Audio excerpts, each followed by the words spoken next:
Okay, तो recording हमारी start हो चुकी है। अच्छा, आप मुझे ये बताएं कि जो लास्ट टाइम मैंने आपको मटेरियल वगैरह प्रोवाइड किया देखने के लिए, डीजेंगो के ऊपर था कि डीजेंगो किस तरह से वर्क करता है।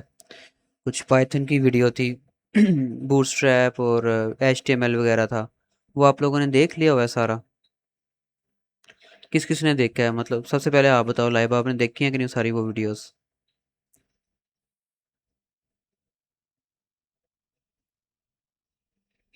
क्यों जी?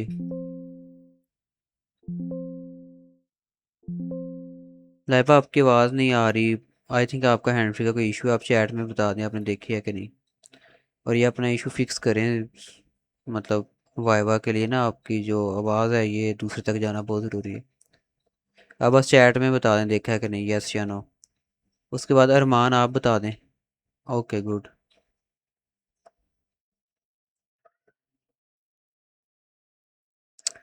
जी अरमान, आपने देख ली सारी वीडियोस और सुना आपने?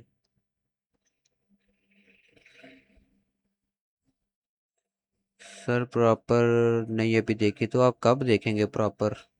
ये तो बहुत कह लें कि आप लेट चल रहे हैं प्रेपरेशन में ना। सना जी, जी सना कह रही मैंने देखी। चलें, खैर ये अब आपका सबका अपने ऊपर है कि आप वीडियो जो प्रोवाइड की उनकी कितने अच्छे से प्रेपरेशन करते हैं। खैर अभी तक हमने जो है ना कहाँ तक कवर किया था कि लास्ट क्लास के अंदर मैंने आप लोगों को मैं इधर देख लेता हूँ। मेरे ख्याल फाइल का इंट्रोडक्शन दिया था कि कौन सी फाइल जो है ना वो क्या काम करती है। एक दफ़ा मैं देख लेता हूँ यहाँ पे इमेज क्लासिफिकेशन वेब एप्लीकेशन। मैं देख लेता हूँ आपकी लास्ट क्लास कौन सी हुई थी। बिल्कुल, फाइल्स और उनके फंक्शंस वगैरह जो है ना हमने वो देखे थे। ठीक है। अच्छा, आप मुझे ये बताएं कि आप लोगों ने कहीं ये चीज़ देखी है कि आपके जो सुपरवाइज़र हैं वो कौन से क्वेश्चन जो हैं वो कर रहे हैं? किसी स्टूडेंट ने देखा हो किसी ग्रुप के अंदर, जैसे दूसरे प्रोजेक्ट के स्टूडेंट्स ने ना क्वेश्चन शेयर किए हुए थे। जी,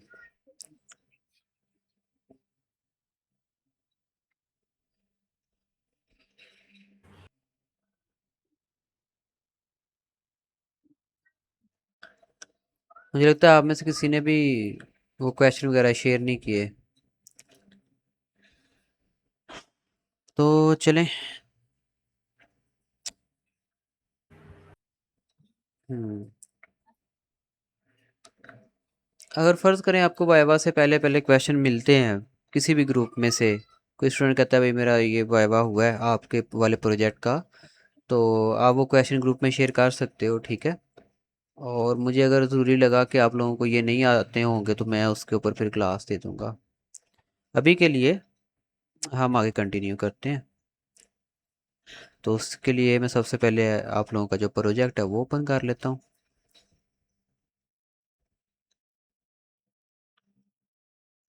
फाइल एंड ओपन फोल्डर, और यहाँ से हम चले जाएंगे इस फोल्डर में, और इमेज रिकॉग्निशन, देन प्रोजेक्ट। तो ये आपका फोल्डर ओपन हो गया। अच्छा जी, फाइल वगैरह का मैं एक्सप्लेन कर चुका हूँ ऑलरेडी प्रीवियस क्लास में, कौन सी फाइल क्या कर रही है। ठीक है। ठीक है। इस क्लास के अंदर जो है ना मैं थोड़ा सा स्पेसिफिक रहूँगा किस चीज़ को लेके, कि अगर एक यूज़र इमेज को सिलेक्ट करता है तो सिलेक्ट करने से लेके उसकी जो प्रिडिक्शन होती है वो कैसे होती है। मेन चीज़ जो है ना यही वो लोग पूछते हैं। और उससे पहले ये कि आप लोगों का मॉडल कौन सा यूज़ हुआ है, और फ्रेमवर्क कौन सा यूज़ हुआ है, ये भी चीज़। हाँ, एक और चीज़ मैंने आपको मॉडल का ना आपका वो बताया था, पाथ, कि आपका मॉडल कहाँ पर जाके स्टोर हो रहा है, वो पाथ भी आपने जहन में रखना है। ओके, ये कुछ चीज़ें। अच्छा, यहाँ पे हमारे पास ये एक टेस्ट इमेजेस का फोल्डर है, इसके अंदर बस टेस्ट इमेजेस होंगी। यहाँ पे हम इमेज क्लासीफायर वाले फोल्डर में, मैंने गलती से ना गलत फोल्डर ओपन कर लिया। ओपन फोल्डर, और यहाँ पे प्रोजेक्ट में जाने के बाद इमेज क्लासीफायर, ये फोल्डर मैंने ओपन करना था। हाँ अब ठीक है।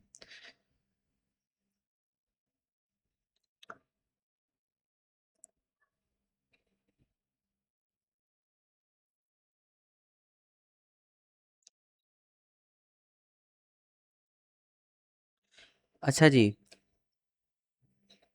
एक चीज़ मैं ज़रा और देख लूँ। मैं जब कोई प्रोजेक्ट बनाता हूँ ना, साथ उसकी प्रेपरेशन के लिए फ़ाइल बनाता हूँ, तो आप लोगों की मेरा ख्याल है नहीं बनी हुई। प्री स्टडी है लेकिन फ़ाइल नहीं बनी हुई है। अच्छा, प्री स्टडी को मैं देख लेता हूँ एक नज़र इसके अंदर क्या है। Study on image classification net using ResNet 50, ये आप हमने मॉडल यूज़ किया हुआ है रेसनेट 50।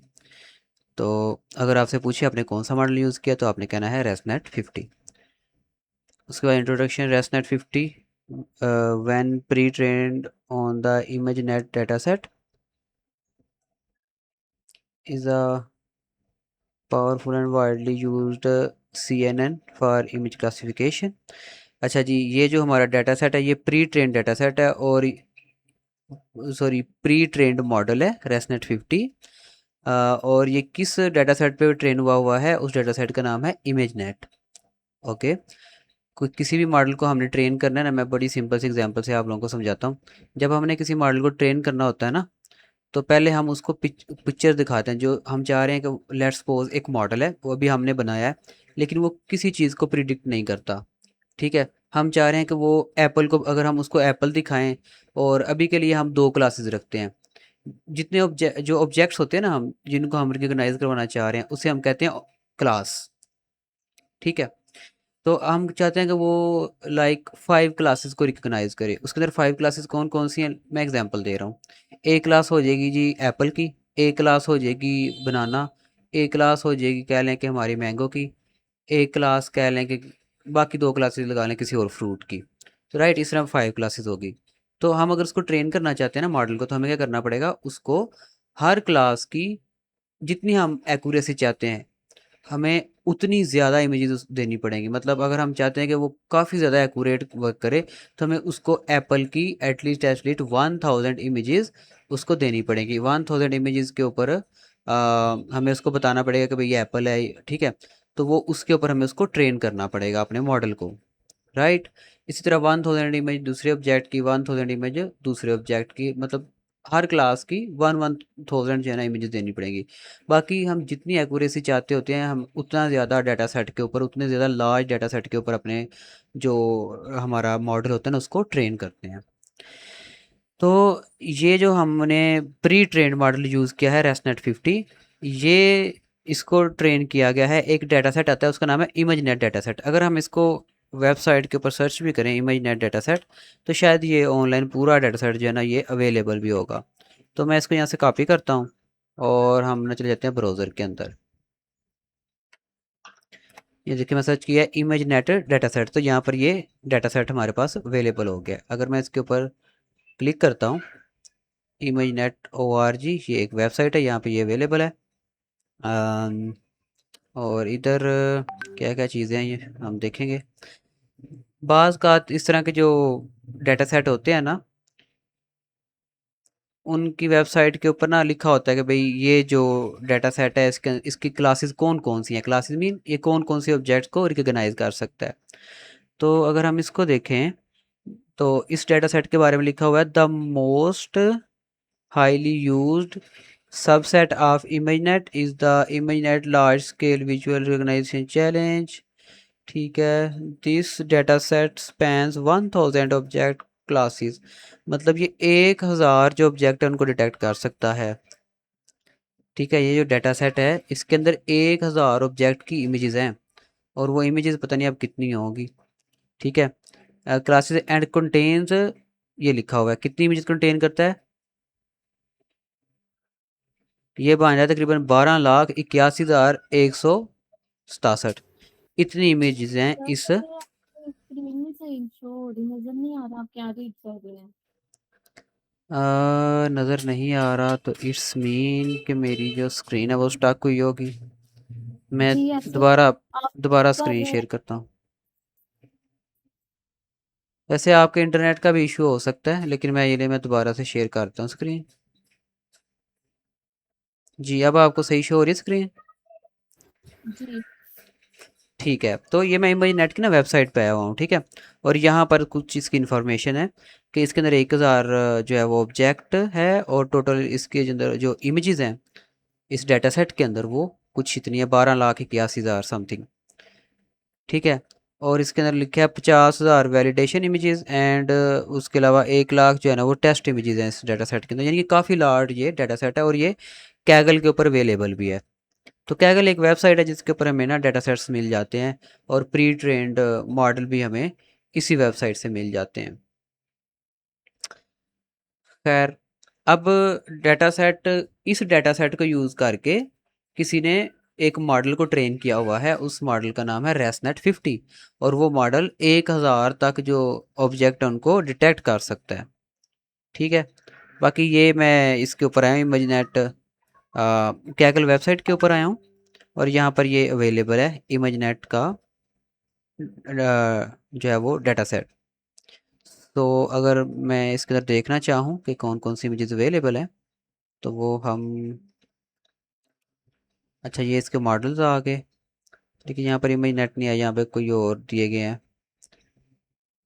और डाटा में हम जाएंगे, डाटा में जाने के बाद इसका ये साइज़ आप देख सकते हो कितने, इस डाटा सेट का साइज़ है 167 GB, ठीक है।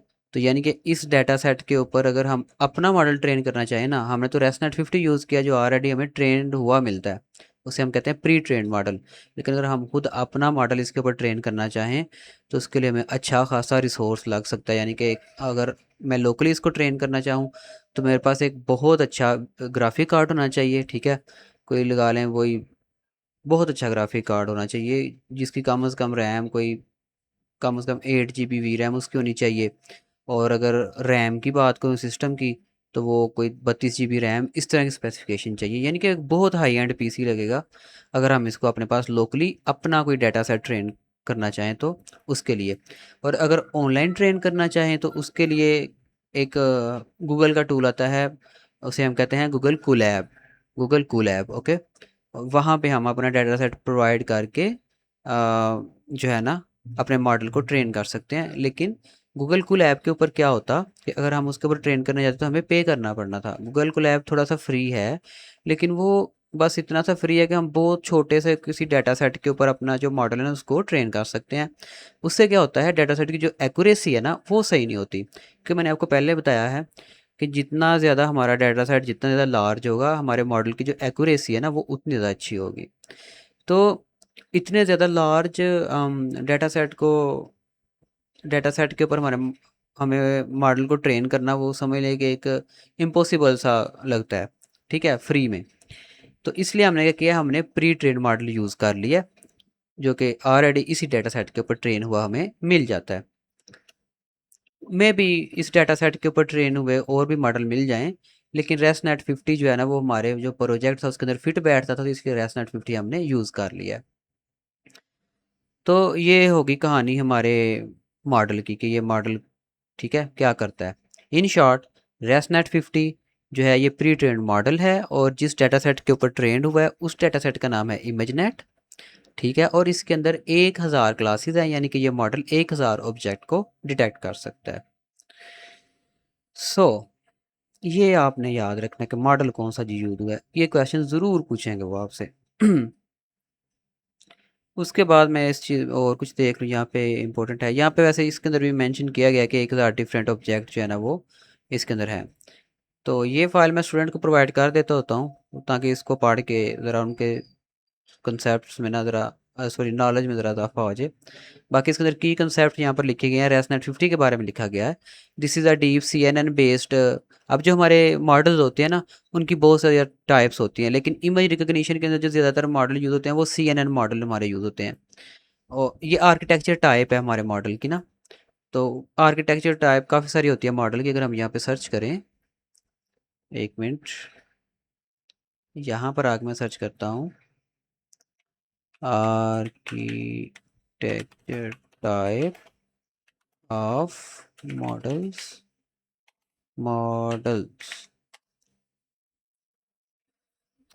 तो यहाँ पर ना काफ़ी सारी टाइप्स आ जाएंगी।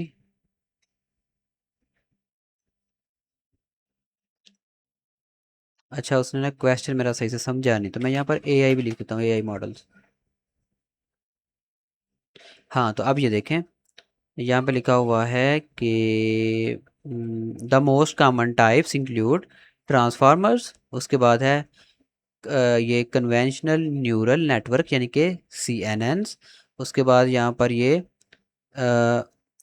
रिकरेंट न्यूरल नेटवर्क यानी कि RNN, and generative model like GANs and diffusion model. तो ये डिफरेंट टाइप के आर्किटेक्चर होते हैं। अगर आप मज़ीद इनके ऊपर पढ़ना चाहें कि हर आर्किटेक्चर में अंदर क्या फ़र्क है, तो आप सर्च कर सकते हो।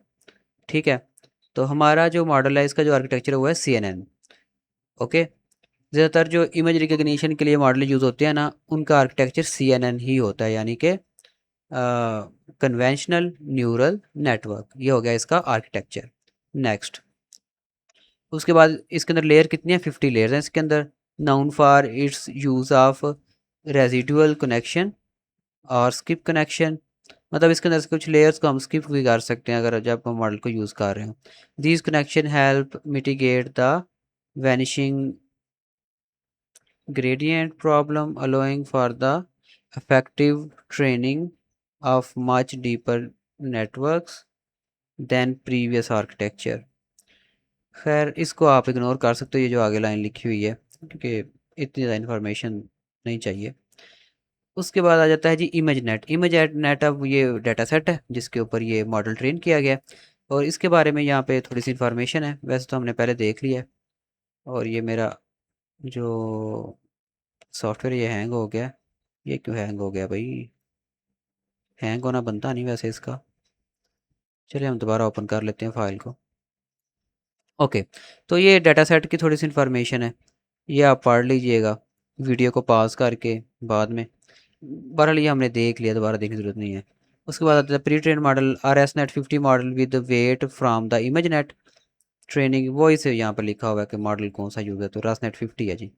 आगे आ जाएँ, how to use for image classification.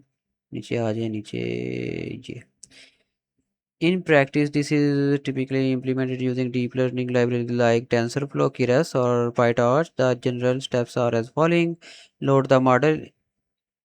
अच्छा जी, अब ये वो स्टेप्स हैं कि हमारा जो मॉडल है वो कैसे यूज़ होता है क्लासिफिकेशन के लिए। अच्छा, ये जो मॉडल है ना, ये TensorFlow के साथ आता है। TensorFlow एक लाइब्रेरी है, इसकी AI की लाइब्रेरी है। ठीक है, तो हम इस लाइब्रेरी को यूज़ करते हुए अपना जो मॉडल है इसको लोड कर सकते हैं। तो यहाँ पे सबसे पहला स्टेप क्या होता है? Load the model. हम अपने मॉडल को लोड करते हैं, और लोड करने से पहले हम ये चेक करते हैं कि हमारा मॉडल डाउनलोड भी है कि नहीं। ठीक है, अगर नहीं तो फिर हम पहले उसको डाउनलोड करवाते हैं। और लास्ट वीडियो के अंदर मैंने आपको उसका पाथ भी बताया था, अभी मुझे याद नहीं है। अगर आप लोगों को उसका पाथ याद नहीं, तो वो जाके देख लें, मतलब ये हमारा जो मॉडल है वो किस पाथ के ऊपर डाउनलोड होता है। मैंने लास्ट वीडियो के अंदर वो पाथ बताया था, तो अगर लास्ट वीडियो आपने नहीं देखी तो वो देख लें। ठीक है, उसके बाद ये एक लाइन है, ये यूज़ होती है लाइक ये इम्पोर्ट है एक, from TensorFlow.keras application.ResNet 50 import ResNet 50 model is equal to ResNet 50 weight image net. तो यहाँ पर हम जो अपना मॉडल है उसके वेट्स डाउनलोड कर रहे हैं। राइट, उसके बाद आ जाएं, इसके ऊपर भी आपने देख लेना कि वेट्स क्या होते हैं। ओके, वेट्स मैं थोड़ा सा आपको बता देता हूँ कि ये क्या होता है। जब हम मॉडल को ट्रेन करते हैं ना, तो आ, उसकी जो आउटपुट होती है ना, वो वेट्स की सूरत में आती है। ठीक है, कि अगर हमने मॉडल को यूज़ करना है ना, तो हम उन वेट्स को यूज़ कर सकते हैं इन शॉर्ट। उसके बाद आता है प्रोसेस द इमेज। अच्छा, सबसे पहले हमारा मॉडल जो है वो लोड हो गया, फिर हमने जो इमेज इसको दे रहे हैं पहले हम उसको प्रोसेस करते हैं। क्योंकि ये जो मॉडल है ना, हर मॉडल का वैसे डिफरेंट होता है, लेकिन ये वाला जो मॉडल है, ये जो इमेज एक्सेप्ट करता है वो उसकी डायमेंशन क्या होनी चाहिए? 224 बाय 224 पिक्सल्स। तो हमें पहले उसको इमेज को प्रोसेस करना पड़ता है। इसके अलावा भी अगर कोई प्रॉपर्टी चेंज करनी हो तो वो करनी पड़ती है। यहाँ पर जैसे लिखा हुआ था, input image must be resize to the specific dimension to model expect dimension the model expects this image. Like कोई इमेज है, उसकी जो डिमेंशन है वो ये होनी चाहिए। तो देखिए डिमेंशन क्या होती है, मैं आपको यहाँ पे किसी इमेज के ऊपर ना थोड़ा सा बता देता हूँ। जैसे ये मेरे पास एक ना ये मेरी यूट्यूब वीडियो का थंबनेल है, अगर मैं इसके ऊपर राइट क्लिक करता हूँ एंड शो मोर ऑप्शन, या ये वाला ऑप्शन कर देता हूँ एडिट विद पेंट, हम एक्चुअली इसकी डिमेंशन देखना चाह रहे हैं। तो इधर मैं इस ऑप्शन पे जाऊँगा, पिक्सल में जाऊँगा, तो ये आप देख सकते हो हॉरिजेंटली इसके पिक्सल कितने हैं 1280, और वर्टिकली इसके जो पिक्सल हैं वो कितने हैं 720। ठीक है, कुछ इस तरीके से इसका साइज़ है। तो लेकिन जो हमारा मॉडल इमेज एक्सेप्ट करता है ना, उसकी ये पिक्सल होनी चाहिए। तो हम जो भी इमेज सेलेक्ट करेंगे उसको पहले इन पिक्सल्स के अंदर कन्वर्ट कर देंगे। उसके बाद लिखा हुआ है जी and normalize in the same way the ImageNet training data was processed. उसके बाद है Keras provide a convenient preprocess input function for this purpose. तो यहाँ पर किरस जो हमारी लाइब्रेरी है ये यूज़ होती है हमारी इमेजेस को प्री प्रोसेस करने के लिए। आपका जो प्रोजेक्ट है इसके अंदर डिफरेंट लाइब्रेरीज यूज़ हुई हैं पाइथन की, और इनको हम कैसे देख सकते हैं इनको देखने के लिए ना बड़ा एक सिंपल सा तरीका है कि आपका जो रिक्वायरमेंट वाली फाइल थी ना, जिसको हमने पिप इंस्टॉल रिक्वायरमेंट -r करके इंस्टॉल करवाई थी, वो एक्चुअली पैकेजेस के नेम ही है। तो उधर से हम जाके देख सकते हैं इजीली कि हमारे कौन कौन से पैकेजेस यूज़ हुए हुए हैं। तो मैं यहाँ पर जाता हूँ प्रोजेक्ट के फोल्डर में, और ये रिक्वायरमेंट्स वाला जो डॉक्यूमेंट है इसको ओपन करता हूँ। तो यहाँ पर आप देख सकते हो यहाँ पे डीजेंगो यूज़ हुआ है, टेंसरफ्लो यूज़ हुआ है, और टेंसरफ्लो के अंदर ये किरस की जो लाइब्रेरी है वो आ जाती है। और उसके बाद पिलो यूज़ हुआ है, पिलो भी इमेजेस के लिए यूज़ होता है, लेकिन ये बस इमेजेस को शो करवाने के लिए, ठीक है, या सिलेक्ट करने के लिए, बस इतना इसका काम है पिलो का। बाकी इमेजेस को प्री प्रोसेस करना वो टेंसरफ्लो की लाइब्रेरी के साथ ही एक पैकेज आता है किरस, वो करता है। और जो हमारा जो वेट्स हैं रेसनेट 50 के, वो भी हम टेंसरफ्लो से ही डाउनलोड कर लेते हैं। बाकी डी जैंगो ये हमारा एक फ्रेमवर्क यूज़ हुआ है, ये बस वेबसाइट बनाने के लिए यूज़ होता है, राइट। तो अब चलता हूँ मैं वापस अपनी इस फाइल में अच्छा जी, तो किरस क्या करता है, वो हमारी जो इमेज होती है उसको प्री प्रोसेस कर देता है। फिर क्या होता है, make a prediction pass the pre processed image data to the model predict method. अब ये मॉडल का ना एक मेथड होता है प्रीडिक्ट, इनके फंक्शन हमने लिखा होता है प्रीडिक्ट का। तो हमारी जो इमेज है ना, हम इसको जो प्री प्रोसेस्ड इमेज है वो इस मॉडल को इस फंक्शन को पास कर देते हैं। पास करना मतलब इसके पास ऐसे इमेज आ जाती है हमारी, राइट। इमेज का जो पाथ है वो हम इसको प्रोवाइड कर देते हैं, ओके। फिर इसके अंदर सारी प्रोसेसिंग होती है, वो इमेज को अरे के अंदर कन्वर्ट करता है हमारा मॉडल, ठीक है। और फिर अरे को रीड करता है, और अरे को रीड करके जो अपने पास के पास प्री ट्रेंड वेट्स होते हैं ना उनके साथ वो कंपेयर करता है, और जहाँ पर वो मैच हो जाए वो बता देता है, उसको पता लग जाता है कि अच्छा जो मॉडल है ना हमारा, अब ऐसा तो नहीं है कि उसकी कोई आंखें हैं तो वो आंखों से देख रहा है कि भाई अच्छा कौन सी इमेज आई है मेरे पास, तो मैं बता दूं कि ये बनाना है। जिस तरह मतलब एक ह्यूमन इमेज को या किसी ऑब्जेक्ट को प्रिडिक्ट करता है, वो देख के बता देते हैं हम अपनी आंखों से कि ये ऑब्जेक्ट कौन सा है, ठीक है। तो इस तरह मॉडल के पास तो कोई आंखें नहीं होती, मॉडल जो है ना वो मैथमेटिकली वर्क कर रहा होता है। उसके पास उसके वेट्स होते हैं जो कि अरे की फॉर्म में होते हैं, और जो पूरी इमेज है ना वो इसको हम पास करते हैं अरे की फॉर्म में, पहले वो अरे में कन्वर्ट होती है ओके।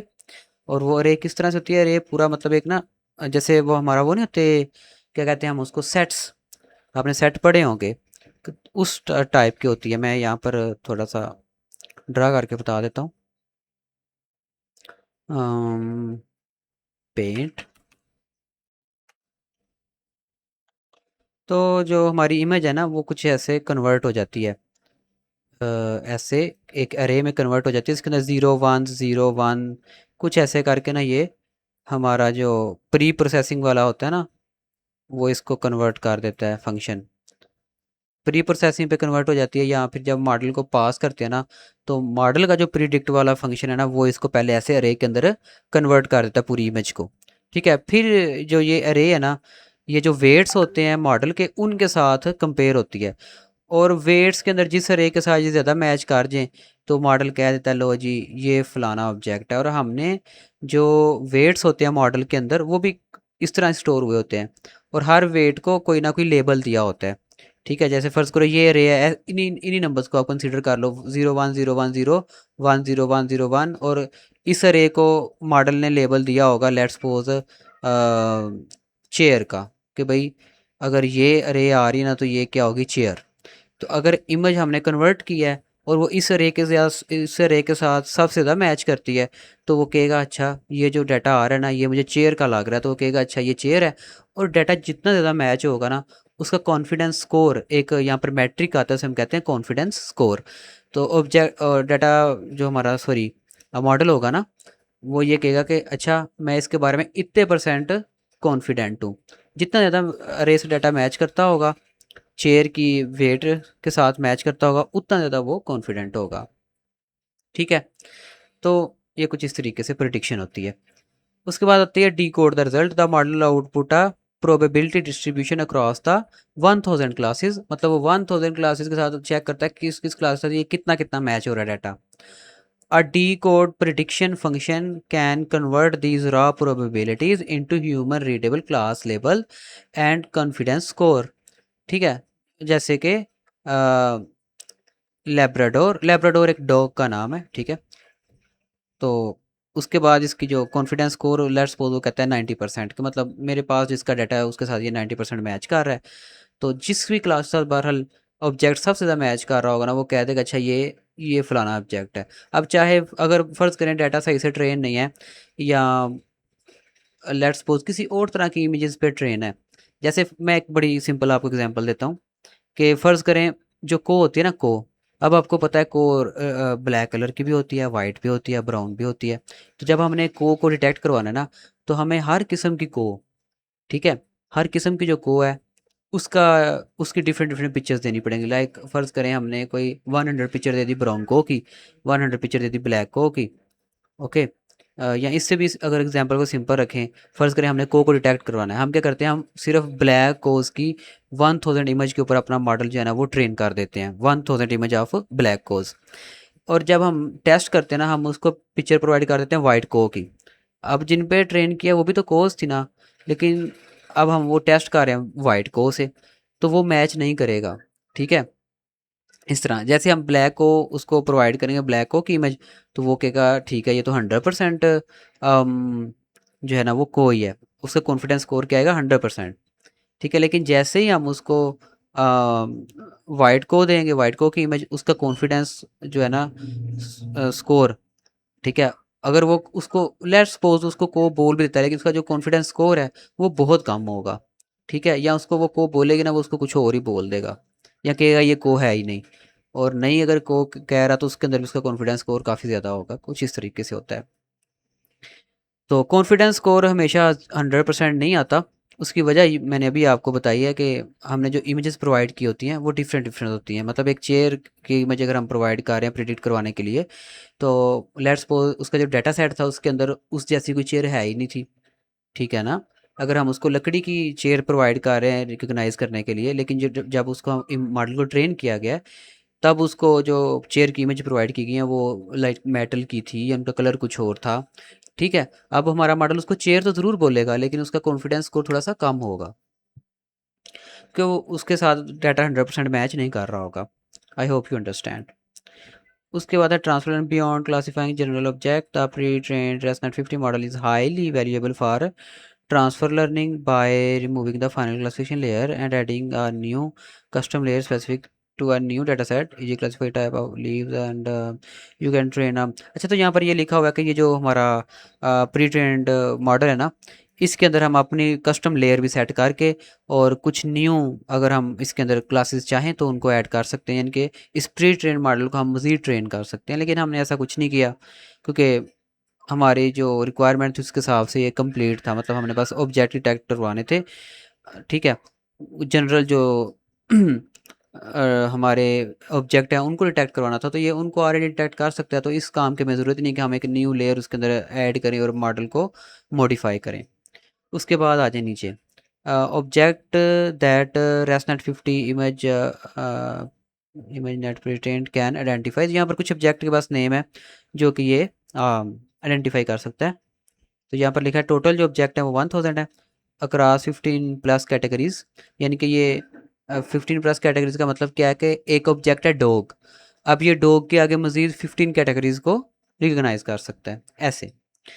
और इसके अंदर कवरिंग क्या होता है, एवरीडे ऑब्जेक्ट्स आ जाते हैं, ईमेल एनिमल्स आ जाते हैं, फूड आ जाती है, उसके बाद फूड मतलब पिज़्ज़ा बर्गर इस तरह, व्हीकल्स आ जाती हैं, और व्हीकल को बाई कैटेगरीज मतलब ये रिकगनाइज कर सकते हैं। उसके अंदर 15 कैटेगरी होंगी, 15+ भी हो सकती हैं। और टूल्स आ जाते हैं, जैसे हैमर हो गया, वो स्क्रू ड्राइवर यानी कि पेच का जिसे कहते हैं वो हो गया, रेंच हो गया ऐसे। उसके बाद टेक्नोलॉजी की कुछ चीज़ें आ जाती हैं, जैसे लैपटॉप, कीबोर्ड, माउस इस तरह। देन प्लेसेस वगैरह आ जाएंगी कुछ, and below is a clean categorise list, और यहाँ पर मैंने कुछ लिस्ट भी दी हुई है। तो इस फाइल को आप चाहें तो पढ़ लें, ठीक है। वैसे मैंने सारी ओवरव्यू कर दी है, ज़रूरत तो नहीं कि मैं आप लोगों को सेंड करूँ। फिर भी चलो मैं सेंड कर ही देता हूँ, क्योंकि हो सकता है आप लोगों में से किसी को रिवीजन की ज़रूरत पड़े। तो ये मैं फ़ाइल आपसे ना शेयर कर देता हूँ प्री स्टडी की। इसके अंदर मतलब जो आपसे क्वेश्चन पूछ सकते हैं ना जनरल नॉलेज के, कौन सा मॉडल यूज़ हुआ है, अपने मॉडल के बारे में बताएं, इस तरह, ठीक है, किस डाटा सेट के ऊपर ट्रेन किया गया है, इस तरह क्वेश्चन आपके कवर हो जाएंगे। अच्छा, यहाँ तक अगर किसी को कोई कन्फ्यूजन है तो वो क्वेश्चन पूछ लीजिए, ना हो मैं बोली जाऊँ और एंड के अंदर आप लोग कन्फ्यूज़ हुए पड़े हों। पहले जितना अभी तक जो डिस्कशन हुई है, इस पे अगर कोई क्वेश्चन है तो वो पूछे मेरे से। जी, ये फाइल ना मैं ग्रुप के अंदर सेंड करने लगा हूँ, ठीक है, तो आप ये ग्रुप से डाउनलोड कर लेना।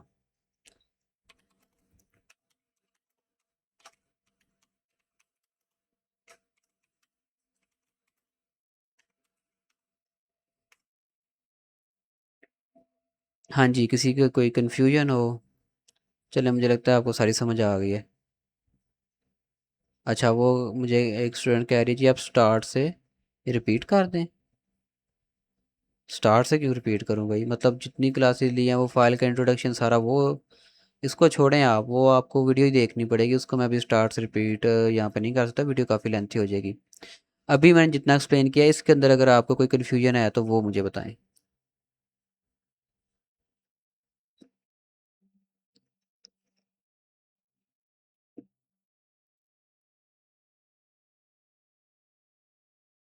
ओके, आई थिंक आप लोगों को कोई कन्फ्यूजन नहीं है, चलिए मैं नेक्स्ट प्रोसीड करता हूँ। अच्छा, ये तो हमने पेपर्स पे देख लिया, थ्योरी पे देख लिया कि उसका क्या प्रोसीजर होंगे, क्या फ़्लो होगा जब हम किसी इमेज को क्लासिफाई करवाने जाते हैं। अब चलते हैं हमारे कोड के अंदर, कोड के अंदर जाके देखते हैं कि ये वहाँ पर प्रोसेस कैसे हो रहा होता है, ठीक है। क्योंकि यहाँ तो मैंने बस आपको अभी थ्योरी बताई है कि पहले मॉडल लोड होगा, अगर मेन मेन मैं अगर पॉइंट्स पे रहूँ तो पहले मॉडल लोड होगा, फिर अपनी इमेज को प्री प्रोसेस करेंगे, देन वो प्री प्रोसेस इमेज हम देंगे अपने मॉडल के फंक्शन को, और फिर वो प्रिडिक्शन करेगा, और देन वो उस प्रिडिक्शन को डीकोड करके रिजल्ट प्रोवाइड कर देगा, और रिजल्ट के अंदर एक क्लास रिटर्न करेगा, साथ में उसकी कॉन्फिडेंस स्कोर रिजल्ट जो है ना वो रिटर्न कर देगा। इस तरह प्रिडिक्शन हमारी कंप्लीट हो जाती है यहाँ पे। तो ये थी थ्योरी, चलें अब देखते हैं अपना कोड। सो हम आते हैं अपनी यहाँ पर वी एस कोड में, और यहाँ पे अब देखते हैं कि ये सारा स्टेप होता कैसे है, राइट। तो सबसे पहले ये काम, यहाँ पे आपको काफ़ी सारे फोल्डर नज़र आ रहे हैं, इसमें इमेज क्लासीफायर वाला जो फोल्डर है इसके अंदर बस सेटिंग है प्रोजेक्ट की और कुछ भी नहीं, इससे हमारा कोई नज़र नहीं है। मीडिया के अंदर जो हम इमेज अपलोड करेंगे वो सेव होती है। मेन काम हमारा सारा हो रहा है क्लासीफायर वाले फ़ोल्डर में, और इधर भी पाई कैशे वाला फ़ोल्डर है, इसके अंदर भी कुछ भी नहीं है। ये फ़ोल्डर होता है जो ऑटोमेटिकली बन जाता है जब हमारी वेबसाइट रन करती है ना, तो जो पाइथन है ना वो अपना कुछ कैशे स्टोर करता है इस फ़ोल्डर में, तो ये खुद ही बन जाता है, इसको भी आप छोड़ें। उसके बाद आ जाता है आपका एक टेम्पलेट का फ़ोल्डर, इसके अंदर अब हमारा क्या है, इसके अंदर 3 ही फाइल्स हैं जिनको मैं, मेरा ख्याल है पहले एक्सप्लेन कर चुका हूँ, अभी एक्सप्लेन करने की ज़रूरत नहीं है। ये फ्रंट एंड के पेजेस हैं हमारे, upload dot H T M L, ये वो उस पेज के एच टी एम एल है, um, जिसके ऊपर जो मतलब तब शो होता है जब हमने इमेज को मतलब अपलोड करना होता है। मैं इसको एक दफ़ा रन कर देता हूँ प्रोजेक्ट को। रन करने के लिए कमांड यूज़ होती है Python manage dot P Y run server. मुझे लगता है रन सर्वर की ना स्पेलिंग ठीक नहीं हुआ है, रन सर्वर, ओहो ई फिर नहीं लिखा गया। मेरा कीबोर्ड ना इशू कर रहा है कुछ दिनों से, मतलब की टाइप करता हूँ लेकिन वो लिखी नहीं जाती। अच्छा जी, अब ये रन होगा। सबसे पहले क्या कर रहे हैं हम, watching for file change with stat loader, performing system check. System check के अंदर क्या है कि वो हम चेक करते हैं हमारा मॉडल एग्जिस्ट करता है कि नहीं। अगर नहीं करता फिर ये पहले डाउनलोड करेगा, अगर तो करता है फिर डाउनलोड नहीं करेगा, बस उसको लोड करवाता है ये। अब ये हमारा मॉडल लोड हो रहा है और ये जब मॉडल लोड हो रहा है ना, तो यहाँ पर कुछ कंडीशंस के ऊपर वो लोड होता है। वो बस यहाँ पे शो करवा रहा है कि फलानी फलानी कंडीशन पे लोड हो रहा है। खैर, ये आ गया, फॉलो लिंक पे क्लिक करते हैं हम और हमारी वेबसाइट इस तरह से शो हो जाती है हमें। तो जी ये वो पेज है अपलोड इमेज वाला। ये इसकी HTML यहाँ पर आ गई, जस्ट फ्रंट एंड का ये कोड है, राइट, बैक एंड नहीं है इसमें। और अब हम ना फ्लो देखते हैं साथ साथ। कहाँ पर गया हमारा प्रोजेक्ट, ये रहा। और इसके साथ ही मैं कुछ जो बैकग्राउंड के अंदर एक्स्ट्रा टैब्स हैं उनको मैं क्लोज कर देता हूँ। मुझे थोड़ा टाइम दें बस, क्योंकि जब एक्स्ट्रा टैब्स ओपन होती है ना तो फिर वो कन्फ्यूजन होती है ज़रा। अच्छा जी, ठीक है। अच्छा, सबसे पहले यहाँ पर जो यूज़र है वो क्या करेगा, फाइल को चूज़ करेगा। लाइक मैं चूज़ फाइल के ऊपर क्लिक करता हूँ और यहाँ पर मैं टेस्ट इमेजेस हमने कुछ स्टोर करवाई हुई ना, तो मैं उस फोल्डर में चला जाता हूँ, इमेज रिकग्निशन प्रोजेक्ट। और ये फोल्डर आपको भी मैंने होपफुली दिया होगा, टेस्ट इमेजेस वाला। तो यहाँ पे मैं कोई ना इमेज सेट करता हूँ, कोई भी एक, जैसे ये लैपटॉप की इमेज, इसको मैं सेट कर लेता हूँ, ओपन पे क्लिक करता हूँ। ठीक है, अब ये ओपन हो चुकी है। और ये काम कोड में कैसे हुआ मैं आपको यहाँ पर लेके चलता हूँ। सुपरवाइज़र आपको ये बोल सकता है कि ये किस तरह सारा काम हो रहा है मुझे बताओ। ठीक है ना, तो आपने उनको ऐसे ही एक्सप्लेन करना है। आपने सबसे पहले आ जाना है अपनी इस टेम्पलेट के फोल्डर में। आपने कहना है सर जी ये देखें, ये हमारा अपलोड डॉट HTML है, जो कि हमारा HTML का फॉर्म है, इमेज को जो अपलोड मतलब जो यूज़र को फ्रंट एंड के ऊपर शो होता है, ये जो शो हो रहा है। और इस फॉर्म के अंदर क्या है, हम एक फ़ाइल को चूज़ कर सकते हैं। अब जैसे ही यहाँ पे फाइल चूज़ होती है तो होता क्या है वो देखते हैं। तो ये हमारा फॉर्म है, ठीक है। और फॉर्म यूज़ होता है HTML के अंदर इंफॉर्मेशन, यूज़र से इंफॉर्मेशन लेने के लिए, ठीक है, शो करवाने के लिए भी होता है, लेकिन फ़िलहाल हम इसको यूज़ कर रहे हैं यूज़र से इंफॉर्मेशन लेने के लिए। और वो इंफॉर्मेशन क्या है, जस्ट एक इमेज, ठीक है, और तो हमें कुछ चाहिए नहीं। तो यहाँ पर हमने एक इनपुट फील्ड बनाई हुई है और उसकी टाइप क्या है, फ़ाइल। तो जब हमने इमेज लेनी होती है तो इनपुट की जो टाइप होती है वो फ़ाइल होती है। अगर टेक्स्ट लेना हो, जैसे नेम इस तरह की चीज़ें लेनी हो, तो तब टाइप होती है टेक्स्ट। तो यहाँ पर इसकी टाइप है फाइल। और जैसे यूज़र को इसके ऊपर क्लिक करता है, उसको वो शो होता है प्रॉम्प्ट फाइल सेलेक्ट करने का। अब यूज़र ने सेलेक्ट कर ली, सेलेक्ट करके यूज़र इसके बटन के ऊपर क्लिक करेगा। कौन से बटन के ऊपर, ये वाले, ये नीचे बटन यहाँ पे होगा। ये रहा, बटन के ऊपर टेक्स्ट क्या है, क्लासीफाई इमेज का। यहाँ पे मैं आपको दिखाता हूँ, ये बटन है हमारा क्लासीफाई इमेज का। ठीक है, हम इसका टेक्स्ट यहाँ पे चेंज भी कर सकते हैं। यहाँ से चेंज करेंगे तो यहाँ पे इसका टेक्स्ट चेंज हो जाएगा। तो जैसे ही वो इसके ऊपर क्लिक करेगा तो इस बटन की टाइप क्या है, सबमिट। अब फॉर्म के अंदर जो सबमिट टाइप का बटन होता है ना, जैसे ही उसके ऊपर क्लिक होता है तो यहाँ से जो इसका एक्शन होता है ना वो रन कर जाता है फॉर्म का। मेथड इसका क्या है, पोस्ट। तो इसका जो सारा डाटा ये क्या करना शुरू कर देगा, बैक एंड को भेजना शुरू कर देगा। इसका जो फंक्शन है वो रन कर देगा इस पेज का। तो इस पेज के फंक्शन कहाँ पे आपको मिलेंगे, वो आपको मिलेंगे, एक मिनट रुक के ज़रा, ऐप.py, इसके अंदर कुछ नहीं है। फंक्शन वैसे हमारे होते हैं यहाँ पे views.py में, ठीक है। लेकिन उससे पहले मैं यहाँ पे बाकी फाइल्स को देख लूँ।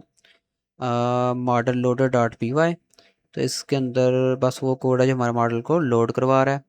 और देन यहाँ पर प्रिडिक्ट इमेज का फंक्शन है और प्रिपेयर इमेज का फंक्शन है, ठीक है। उसके बाद आ जाते हैं url.py में। अच्छा, यहाँ पर हमारे ना URL होते हैं और URL के अंदर हमारे हमने क्या किया होता है, जो फंक्शंस होते हैं ना उनको हमने अटैच किया होता है अपने फ्रंट एंड के पेजेस के साथ। यहाँ पर आप देख सकते हो यूआरएल हमने बनाया, इसका इसका नेम है एम्प्टी, राइट। तो यहाँ पर जो यूआरएल ना ये जस्ट एम्प्टी है, अभी यहाँ पे कुछ नहीं है। लेकिन जैसे ही मैं यहाँ पर ये वाला यूआरएल लिखूंगा ना, ये देखना ज़रा, अगर मैं यहाँ पर ऐसे करके रिज़ल्ट लिख दूंगा ना, रिज़ल्ट, ठीक है। अब ये मैंने एक यूआरएल लिखा है RESULT रिज़ल्ट, एंटर प्रेस करूँगा ना तो ये हम रिज़ल्ट वाले पेज के ऊपर आ गए हैं, लेकिन यहाँ पर कुछ भी शो नहीं हो रहा क्योंकि हम डायरेक्टली आए हैं, कोई डाटा तो यहाँ पर लेके नहीं आ रहे। तो ये तो पेज तब शो होता है जब ऑटोमेटिकली यानी कि वो रिज़ल्ट शो होते हैं ना।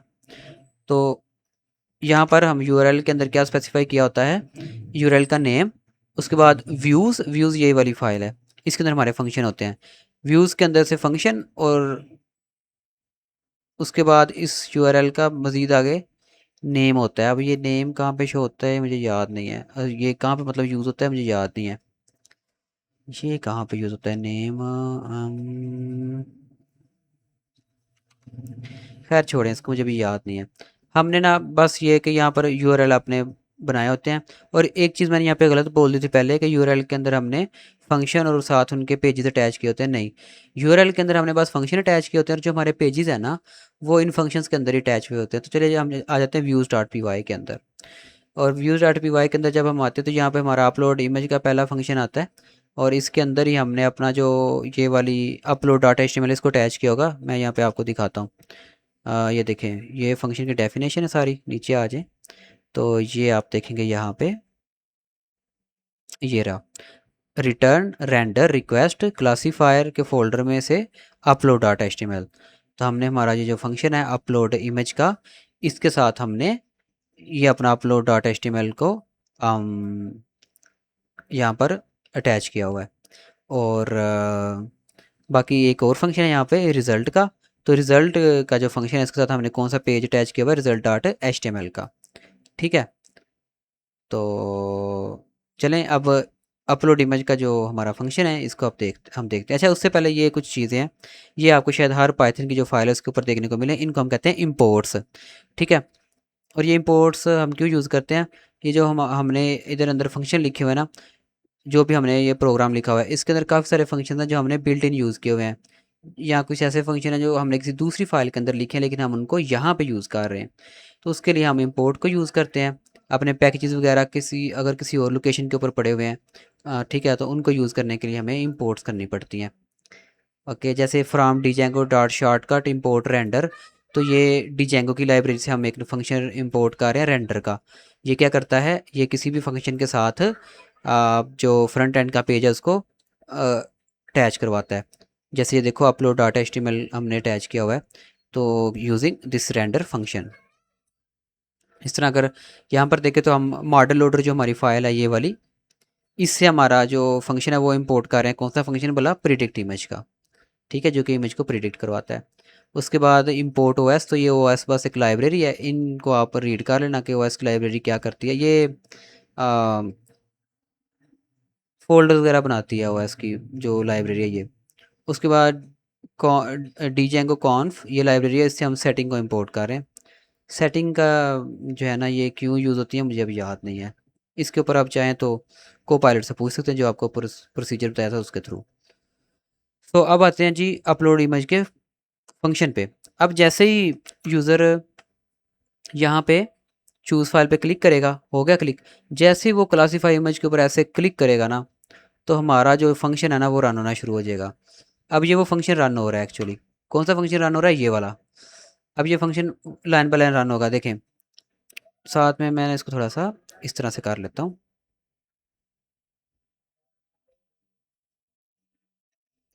तो यहाँ पे जैसे वो रन हुआ ना, इसको आप टर्मिनल को ज़रा रीड करें कि ये पोस्ट रिक्वेस्ट जनरेट हुई है। पोस्ट रिक्वेस्ट क्यों जनरेट हुई है, क्योंकि यहाँ पे हमने अपलोड डॉट एचटीएमएल के अंदर इसके जो मेथड था वो पोस्ट रखा हुआ था। ठीक है, तो यानी कि ये जब हमने डाटा बैकएंड को भेजना होता है ना तब हम पोस्ट मेथड यूज़ करते हैं, और जब हमने डाटा पे बैकएंड से फ्रंट एंड के ऊपर लेके आना होता है ना तब हम गेट मेथड यूज़ करते हैं। तो आपके प्रोजेक्ट में बस पोस्ट मेथड यूज़ हुआ है क्योंकि इमेज हमने भेजी है उसको, अल्लाह आपका भला करे, किसको भेजी है, मॉडल को, यानी कि बैक एंड को भेजी है। ठीक है, और ये मेथड हम तभी यूज़ करते हैं जब हमने फॉर्म को यूज़ किया हो। यहाँ पे हम फॉर्म यूज़ कर रहे हैं ना, तो उसका हमने मेथड स्पेसिफाई करना होता है पोस्ट या गेट। तो देखिए पोस्ट की रिक्वेस्ट जनरेट हुई है, उसके पास गेट की जो रिक्वेस्ट है वो खुद ही जनरेट हो गई है। गेट क्या करो, मीडिया लैपटॉप 1.jpg, ये इसको गेट कर रहा है। देन फिर ये हमें रिडायरेक्ट करवा देगा रिजल्ट वाले पेज के ऊपर। ये देखें, चलें देखते हैं ये काम कैसे हुआ है। अच्छा जी, यूज़र ने इमेज अपलोड की यहाँ से और उसने सबमिट का बटन प्रेस किया, उससे क्या होगा, व्यूज़ के फोल्डर में जो अपलोड का फंक्शन है वो रन करेगा। अब हम यहाँ पे कह रहे हैं if request dot method is equal to post, यानी कि ये जो लाइन है ये डिटेक्ट करती है कि सबमिट का बटन प्रेस हुआ है कि नहीं। जैसे ही ज़ाहिर बात है सबमिट का बटन प्रेस होगा तो पोस्ट की जो रिक्वेस्ट है वो जनरेट हो जाएगी, फिर हमारा कोड यहाँ पर आ जाएगा। देन हम क्या कह रहे हैं, अपलोडेड के नाम से एक वेरिएबल ले रहे हैं और उसके अंदर रिक्वेस्ट डॉट फाइल्स इमेज, तो इस वो जो इमेज अपलोड हुई होगी ना उसको हम यहाँ पर अपलोडेड के नाम से वेरिएबल है इसके अंदर इमेज को स्टोर करवा रहे हैं। राइट, नेक्स्ट आ जाए, एंश्योर मीडिया फोल्डर एग्जिस्ट, यहाँ पर बस हम ये इंश्योर कर रहे हैं कि जो मीडिया फोल्डर है वो एग्जिस्ट करता है। कौन सा मीडिया फोल्डर बोला, ये वाला, जिसके अंदर मैंने आपको बताया था कि जो भी इमेज हम अपलोड करेंगे ना वो यहाँ पर आके सेव हो जाएगी। तो ये पहले ये चेक कर रहा है कि वो फोल्डर एग्जिस्ट भी करता है कि नहीं। फिर यहाँ पर हम कह रहे हैं image path is equal to O S dot path dot join setting media root और अपलोडेड डॉट नेम। ठीक है, हम इमेज का जो है ना वो पाथ एक्चुअली यहाँ पर स्पेसिफाई कर रहे हैं कि इमेज कहाँ पर आके स्टोर होगी। देन फिर हम कह रहे हैं सेव अपलोडेड इमेज, और फिर हम इस इमेज को यहाँ पे मीडिया के फोल्डर में ला के सेव करवा रहे हैं। ओपन इमेज पाथ, ठीक है, W B plus as F, और ये जो कोड है ना ये जस्ट क्या कर रहा है, इमेज को ला के इसमें सेव करवा रहा है। देन फिर हम क्या कर रहे हैं, प्रिडिक्ट रिजल्ट, इसके अंदर हम क्या कर रहे हैं, क्लास नेम, ठीक है, और कॉन्फिडेंस, ये दो हम वेरिएबल ले रहे हैं। ओके, और is equal to predict image, और यहाँ पर हम यहाँ पे इमेज का जो पाथ है वो इसको प्रोवाइड कर रहे हैं अपने प्रिडिक्ट इमेज के फंक्शन को। और ये प्रिडिक्ट इमेज का फंक्शन कहाँ पे है, यहाँ पे देखें, इस हाईलाइट हो गया ना, ये कहाँ से आ रहा है, मॉडल ऑर्डर से। चलिए मॉडल ऑर्डर में अब चलते हैं। ठीक है, तो इमेज हमने पास कर दी प्रिडिक्ट इमेज नाम के फंक्शन को, और ये फंक्शन कहाँ पे है, model order dot P Y में। चलिए आप यहाँ पे आ जाते हैं, यहाँ पर ये इमेज प्रीपेयर इमेज के नाम से, सॉरी, ये रहा प्रिडिक्ट इमेज का हमारा फंक्शन। और ये क्या, इसे हमें क्या पास करना होता है, इमेज का पाथ, और हमें रिटर्न क्या कर रहा है, क्लास नेम और कॉन्फिडेंस स्कोर। अब इसको देखते हैं। अब इसके अंदर क्या है, इसके अंदर हम एक्स नाम का वेरिएबल ले रहे हैं, और एक्स नाम के वेरिएबल के अंदर हम क्या कर रहे हैं, प्रीपेयर इमेज का जो हमारा फंक्शन है उसको कॉल कर रहे हैं। तो ये रहा प्रीपेयर इमेज का फंक्शन। हमने पढ़ा था ना कि हम मॉडल को जब इमेज पास करते हैं ना तो उसका प्रिडिक्ट करवाने से पहले हम उसको प्रीपेयर करते हैं, यानी कि प्रोसेस करते हैं, प्री प्रोसेस। तो ये फंक्शन क्या करेगा, अब हम इसको इमेज पास कर रहे हैं ना, तो ये देखें इमेज को ये कुछ इस तरीके से सेट टारगेट करके ये उसको 224 में कन्वर्ट करेगा। फिर उसको क्या कर रहा है, इमेज टू एरे, यानी कि उस इमेज को अरे में कन्वर्ट कर देगा। ठीक है, देन उसके एक्सपैंड डिम्स, ये आप सर्च कर लेना, मतलब ये किस लिए यूज़ होता है, मुझे अभी माइंड में स्किप हो रहा है कि ये क्यों यूज़ होता है। Insert a new axis that will appear at the axis position in the expanded अरे शेप, यानी कि ये अरे के अंदर ही कोई नया एक्सिस ऐड करता है। उसके बाद प्री प्रोसेस इनपुट, और इसको हम ये जो प्री प्रोसेस अरे है ये पास कर देते हैं। देन ये इमेज को प्री प्रोसेस करके उसको अरे के अंदर कन्वर्ट करके तो हमें रिटर्न करवा देता है। ठीक है, फिर क्या होता है आगे देखें। देन यहाँ पे हम ये प्रेड्स नाम का एक वेरिएबल ले रहे हैं, इसके अंदर यानी प्रेड्स मतलब प्रिडिक्शंस, और इसके अंदर हम मॉडल को अपने को कॉल कर रहे हैं। मॉडल जो है यहाँ पर हमने इस मॉडल वेरिएबल के अंदर लोड किया हुआ है, ये आप देख सकते हो, रेसनेट 50 वेट इमेज नेट, और इसको हमने मॉडल नाम के वेरिएबल के अंदर स्टोर किया हुआ है। तो यहाँ पे प्रेड्स नाम का वेरिएबल ले रहे हैं। देन उसके अंदर क्या है, मॉडल है हमारा, उसके मॉडल के ऊपर हम कॉल कर रहे हैं प्रिडिक्ट के फंक्शन को। अब ये मॉडल का बिल्ट इन फंक्शन है प्रिडिक्ट का, राइट, जो मॉडल के साथ ही आता है इस लाइब्रेरी, इस रेसनेट 50 के अंदर प्री मतलब रिटर्न ये फंक्शन आता है प्रिडिक्ट का। ओके, तो इसको हम अपनी एक्स पास कर रहे हैं, एक्स मतलब इमेज, राइट। यहाँ पर आप देख सकते हो प्री प्रोसेस जो इमेज है उसका नाम एक्स एक्स हमने रखा हुआ है। ओके, ये आप देखें, तो इसको हम प्री प्रोसेस इमेज पास कर रहे हैं। फिर यहाँ पे हम डी कोडेड का नाम का वेरिएबल ले रहे हैं, इसको हम डी कोड प्रिडिक्शंस, और इसको हम यहाँ पर प्रेड्स अपने पास कर रहे हैं। देन यहाँ पर कुछ हम सेटिंग कर रहे हैं इसकी टॉप 1, और इसका मुझे आइडिया नहीं है, ये फिर से आप जो है ना इसको चीज़ को आप समझ लेना कोपायलट से कि ये यहाँ पर क्यों है। देन यहाँ पर हम क्लास नेम डिकोडेड 1, यानी कि जितनी भी यहाँ पर ये प्रिडिक्शन कार है ना, अब जब हमारा जो मॉडल है वो प्रिडिक्शन करता है ना, तो हमें मल्टीपल्स वो जो क्लासेस है ना वो रिटर्न करता है। ठीक है, जिस क्लास की सबसे ज़्यादा कॉन्फिडेंस स्कोर होता है ना वो सबसे टॉप पे होती है। उसके बाद डिफरेंट डिफरेंट, मतलब हमने चेयर की इमेज दी है तो वो हमें क्या रिटर्न करेगा, डिफरेंट क्लासेस रिटर्न करेगा। अब उसको लग रहा है कि चेयर जो इमेज है ना वो 94% चेयर है, सबसे ज़्यादा प्रिडिक्शन उसने चेयर की है, तो सब जो चेयर की जो क्लास है वो सबसे क्या होगी, टॉप पे होगी। उसके बाद उससे नीचे होगी, अगर उसको फ़र्ज़ करो वो उसको लग रहा है ये टेबल है, टेबल का कॉन्फिडेंस जो स्कोर है वो होगा 60%। ऐसे यानी कि कुछ इस तरीके से ये ना रिटर्न करता है कि मतलब उसको लग रहा है कि अच्छा ये चेयर है, तो चेयर, मैं वैसे आपको एग्जांपल दे रहा हूँ, ये कहेगा चेयर और इसका कॉन्फिडेंस स्कोर होगा 90%, 80% चले कह लें। इस तरह अगर कह लें कि अगर उसको लग रहा है टेबल है, तो टेबल का ऐसे वो कहेगा अच्छा ये टेबल, मुझे लग रहा है ये टेबल भी है, तो 60% मैं इसके अंदर श्योर कि ये टेबल है। इस तरह वो काफ़ी सारे मतलब ऐसे ना काफ़ी सारी क्लासेस हमें रिटर्न करेगा। और जो सबसे ज़्यादा उसको लग रहा होगा ना कि ये ऑब्जेक्ट, ये वाला ऑब्जेक्ट है, उसका जो कॉन्फिडेंस स्कोर है वो सबसे ज़्यादा हाई होगा और ये क्लास सबसे टॉप पे होगी। ठीक है, तो यहाँ पर हम सिंपली क्या कर रहे हैं, हम वो जो टॉप वाली क्लास है ना बस उसको गेट कर रहे हैं, राइट। और उसके बाद हम यहाँ पर कॉन्फिडेंस जो स्कोर है उसको हम कन्वर्ट कर रहे हैं किसके अंदर, फ्लॉट के अंदर, और उसको डीकोड कर रहे हैं 2 के अंदर। मतलब जो हमारा कॉन्फिडेंस स्कोर है ना, मैं आपको जाकर दिखाता हूँ।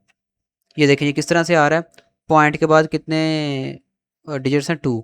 बस वो हम यहाँ पर कह रहे हैं डी कोड 2, मतलब पॉइंट के बाद 2 डिजिट जो है ना वो छोड़ दो, इस तरह से। और फिर ये जो हमारा प्रिडिक्ट का इमेज का फंक्शन है, ये लास्ट के अंदर हमें क्या प्रोवाइड कर रहा है, क्लास का नेम, ठीक है, जो क्लास उसने गेट किया वो, और कॉन्फिडेंस स्कोर, राइट। तो इस तरह फिर ये हमें दो चीज़ें रिटर्न कर रहा है। वापस आ जाते हैं हम व्यू डॉट पी वाई में।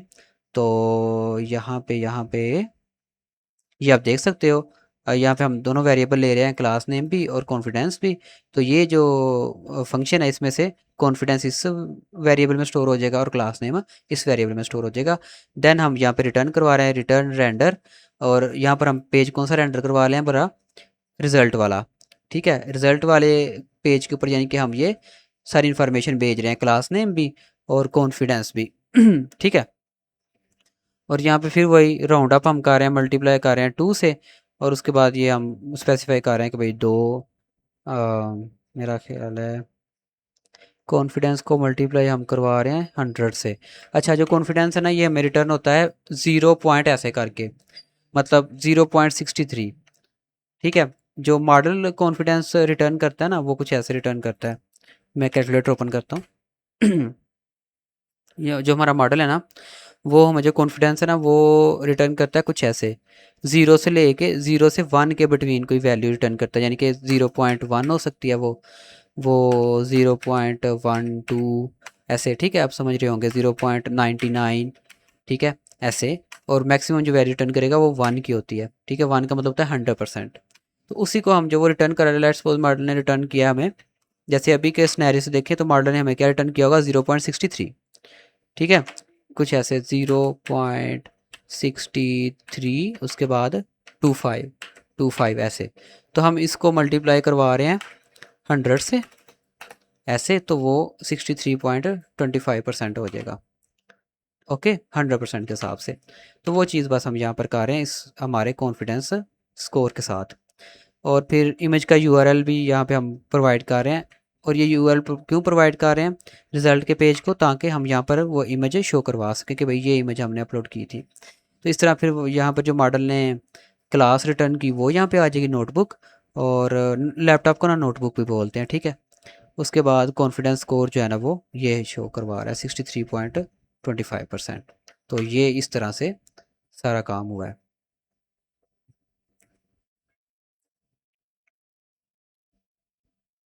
दैट्स ऑल जी। अब यहाँ पे कोई कन्फ्यूजन हो तो,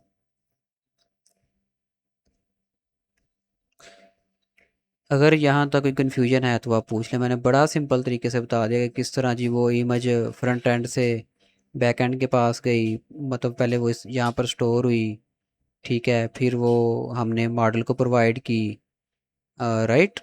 मतलब यहाँ पे मॉडल के फंक्शन को हमने प्रोवाइड की। किस फंक्शन को? यहाँ पे मॉडल लोडर में जाते हैं, इस फंक्शन को हमने पास की प्रिडिक्ट इमेज को।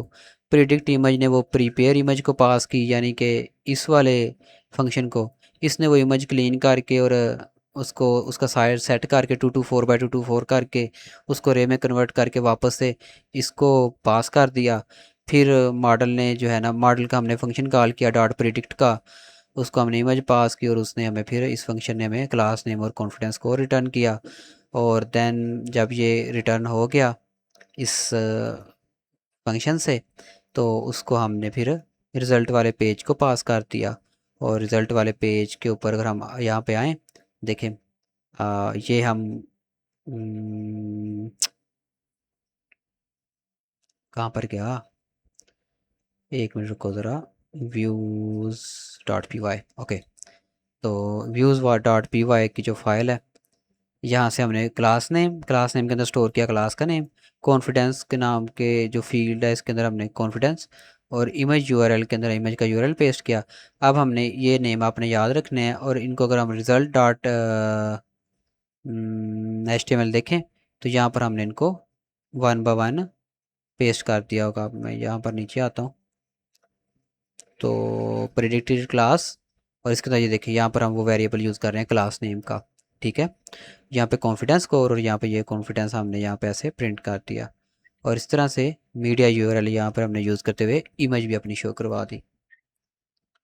जी कोई सर क्वेश्चन? जी जी। अच्छा, वो बार बार के लिए हमें कोई कोड वगैरह भी जनरेट करने के लिए वो दे सकते हैं कि वो इस तरह का कोड बना के दो? कोड जो जहाँ तक मेरा ख्याल है ना, जो आपको वो बोल सकते हैं,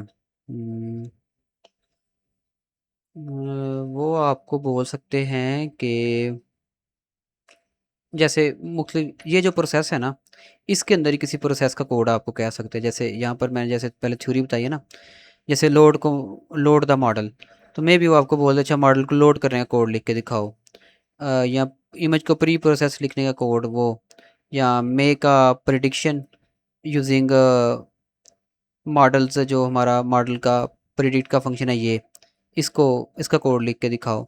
ठीक है, ऐसे इस तरह। और इसके अलावा क्या कह सकते हैं, इसके अलावा जो मैंने आपको पाइथन की वीडियो देखने के लिए दी थी बेसिक्स वाली, जिसके अंदर था जी कि जी।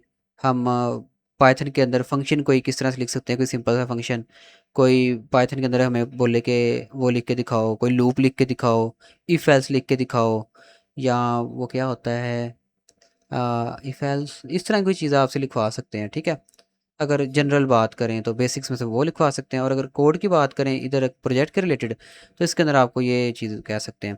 और इसके लिए यहाँ पर आप आ सकते हो model order dot P Y के अंदर। इन चीज़ों को ज़रा देख लेना, ये लाइंस किस तरह से लिखी हुई हैं, और इसको को पायलट से आपने समझना है। को पायलट से वैसे पहले आप लोगों ने फाइल्स को समझा हुआ है कि नहीं? मैंने हाँ बोला जी, था एक आपने पता है। समझना है। हाँ जी। ठीक है, राइट। तो एक दफ़ा फिर से देख लेना, और थोड़ी सी ना प्रेपरेशन कर लेना।